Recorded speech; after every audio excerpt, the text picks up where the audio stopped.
ఆరాధన ఆరాధన యేసు ప్రభునకే స్తుతి అర్పణ. ఆరాధన ఆరాధన క్రీస్తేసునకే హృదయ అర్పణ. ఆరాధింతును నిన్నే యేసు, ఆరాధింతును నిన్నే, ఆరాధింతును నిన్నే యేసు, ఆరాధింతును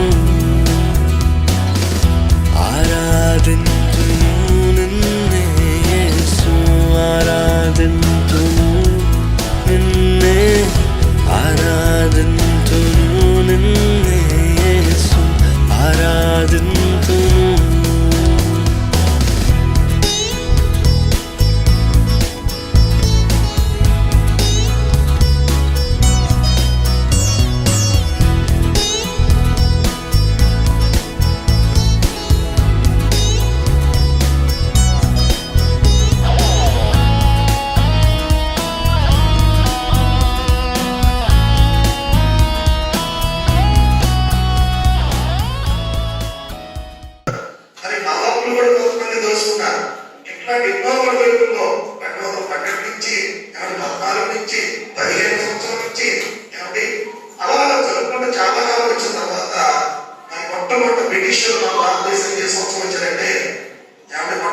భారతదేశానికి ఏ సంవత్సరం వచ్చారు అని అంటే వారు 1608లో ఒక వ్యాపారం నిమిత్తం ఇక్కడికి వచ్చారు.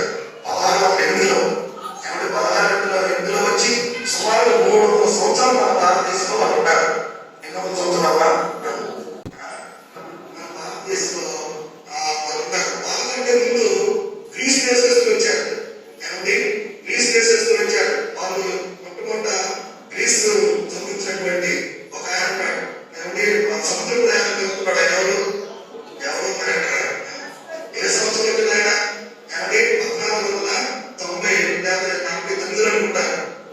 1449లో మొట్టమొదటిసారిగా వాస్కోడి గామా అనేటువంటి వ్యక్తి గ్రీస్ ప్రాంతం నుంచి సముద్ర ప్రయాణం కనుక్కొని అక్కడ ఎక్కువగా ఎందుకు ఆయన వచ్చాడంటే ఇక్కడ ఎక్కువగా ధాన్యాలు మంచి దొరుకుతుంది అని. కేరళకు వచ్చాడు మొట్టమొదట. కేరళకు వచ్చి అటువంటి సజ్జలు, రాళ్ళు, ఇట్లాంటివన్నీ, తర్వాత టీ సంబంధించినటువంటి వస్తువులు, ఇట్లాంటి వాటి కోసం వ్యాపారం చేయాలని అక్కడి నుంచి రాజు ఇక్కడికి వచ్చి ఇక్కడి నుంచి వ్యాపారం సాగించి ఆయన కొంతకాలం వ్యాపారం సుమారు 100 సంవత్సరాలు గ్రీస్ వారు 100 సంవత్సరాలు చేశారు. దాని తర్వాత వాళ్ళు కలిసి వాళ్ళు ఎక్కడైనా ఓడిగొట్టి పంపించేసి మన మీద ఆక్రమించాలని బ్రిటిషర్లు 100 సంవత్సరాల తర్వాత వాళ్ళు వచ్చారు.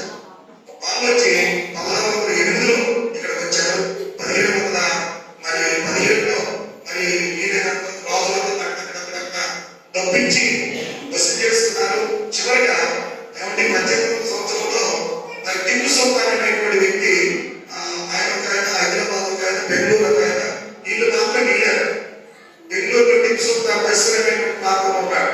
ఆయన కూడా చివరికి ఎదిరించిన బ్రిటిష్ వారిని ఎదిరించినటువంటి రాజు టిప్పు సుల్తాన్ ఎన్నో ఒడిదుడుకులతో ఎదిరించాడు. చివరికి చచ్చిపోయాడు. చంపేసేసారు బ్రిటిష్ వారు. టిప్పు సుల్తాన్ నాన్న చాలా పొగగలిగినటువంటి వాడు. ఆయన చంపేశారు, ఈయన చంపేశారు. ఆయన చంపేసిన తర్వాత భారతదేశం మొత్తం బ్రిటిష్ కంట్రోల్లోకి వచ్చింది. సుమారు 100 సంవత్సరాలు మన భారతీయుని బానిసలుగా, చాలా భయంకరమైనటువంటి బానిసలుగా ఉంచుకున్నారు.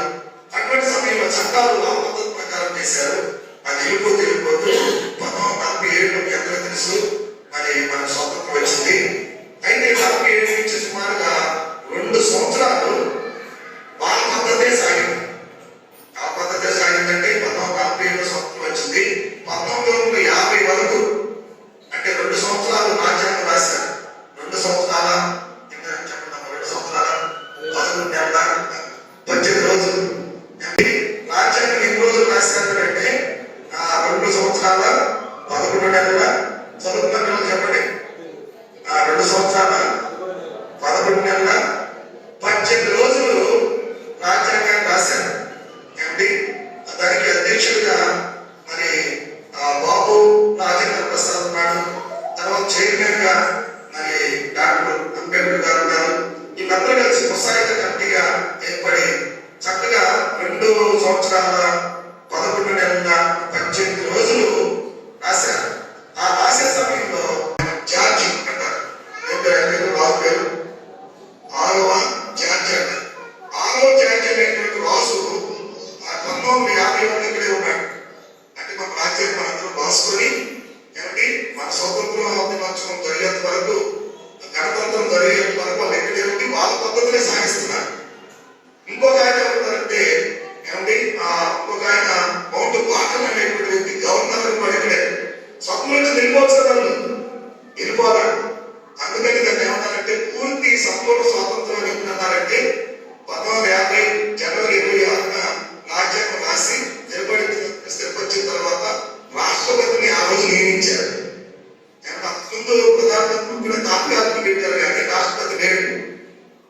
రాజ్యాంగం వచ్చిన రోజున మరి రాష్ట్రపతిని నియమించారు. అందుకని ఈ రోజు రాష్ట్రపతి అక్కడ జెండాలను చేస్తా ఉంటాడు. దేవుని స్తోత్రం, హల్లెలూయా. అంటే ఎందుకంటే ఈ మాటలని జ్ఞాపకం చేస్తానంటే పూర్తి స్వాతంత్రం మరి రావడం అంటే అప్పటి వరకు ఆ 2 సంవత్సరాలు బ్రిటిష్ వారి యొక్క చట్టాలే జరిగింది. 1935లో ఉంటారు. 1935లో ఒక చట్టం వచ్చింది. ఆ చట్టాలు జరుగుతూ ఉంది.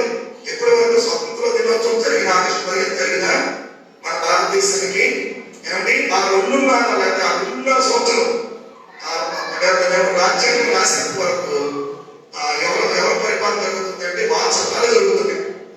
అప్పుడు ఏమంటే ఇవన్నీ కూడా అన్ని దేశాలు తిరిగి మంచిదాన్ని తీసుకొని ఒక రాజ్యాంగం రాసి ఈ రోజున జనవరి 26న ఈ రోజు కట్టడానికి ఒక కారణం మనందరూ తెలుసు. అప్పట్లో బ్రిటిష్ వాళ్ళు వచ్చి మీకు రాజ్యాంగం, మీకు రాజ్యం కావాలంటున్నారు కదా, మీకు స్వతంత్రం కావాలంటున్నారు కదా, కొంచెం కావాలా పూర్తి కావాలా అని పూర్తి కావాలని అడిగారు. అతివాదులు మితవాదులు ఉంటారు కదా, ఏమంటే అతివాదులు అనేటువంటి లాల్ బాల్ పాల్ అని ఒక 3 ఉంటారు. ఆ చరిత్ర చదువుతున్నారు, అందరూ తెలుసు కదా. లాల్ బాల్ పాల్ అనే వారు మితవాదులు. ఏమంటే లాల్ లజపతి రాయ్ ఆయన పంజాబ్ రాష్ట్రం సంబంధించినటువంటి వాడు. ఏమంటే చాలా పోరాటం చేశారు. గంగాధర్ తిలక్ అనేటువంటి వ్యక్తి ఎక్కడ ఆయన చెప్పండి, ఆయన ఎక్కడంటే ఏమంటే ఎక్కడ చెప్పండి.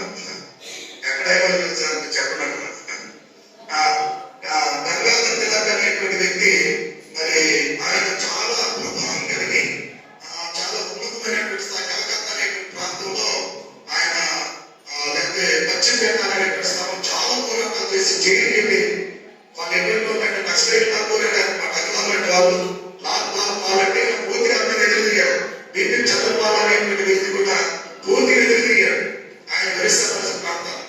ఈ విధంగా మరి ఎన్నో పోరాటాలతో సంపూర్ణ స్వాతంత్ర దినోత్సవం ఈ రోజు భారతదేశం మొత్తం